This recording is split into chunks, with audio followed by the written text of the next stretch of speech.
What normally happens in usually you don't get thrown into the deep end right away. Usually what happens is you come in, you meet everybody, you say hi, and they have donuts, and the whole shooting match. And then what you do is you're going to follow the supervising physician or another physician or all the physicians or all the practitioners that are in the office. You're going to follow them around for a period of time till you're comfortable. Could be a week, could be 2 weeks, because they have to build your schedule as well. They may not have built your schedule yet, and they're building your schedule, so your first patient's not going to be for 2 weeks. So this is how we do things. This is how we build. This is how we document. Here's our EMR for you to learn. So doing all that learning in the orientation phase. Exactly. And basically you need to be a sponge, and you need to soak it all up. And when you're asked an opinion, you give an opinion.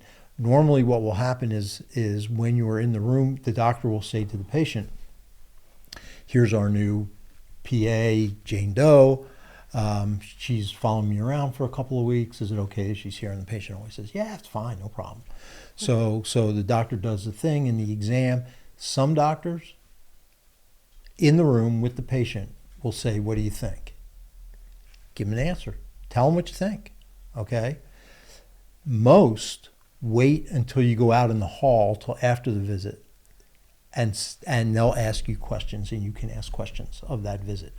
And the questions you need to ask are where you feel you are the most unsure. There's basically what we're talking about is we're talking about an examination, which is a hands-on examination of the patient. We're talking about an assessment of all the data that you have, and then we're talking about a plan. Okay? What is going to be the plan for this patient going forward?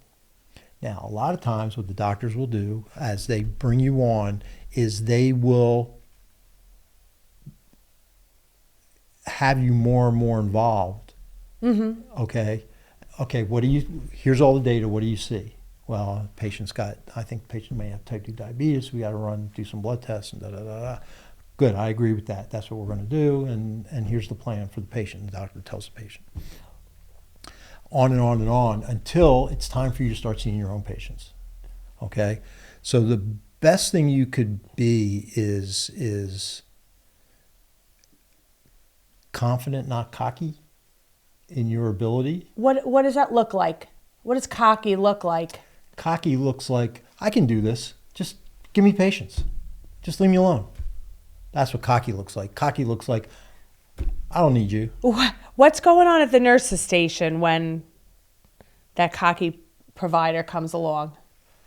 Anything they can do to sabotage. What might that look like?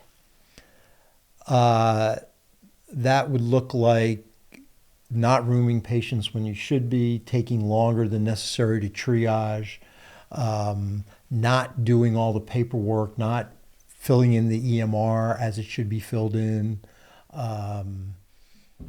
you name it. So not having all the equipment ready, that needs to be cleaned and sanitized. So that could be the fallout from the ancillary staff if a provider's, quote unquote cocky. They're running the show.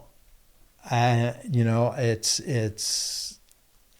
the having the nurses work with you as opposed to for you is a key to getting started on the right foot.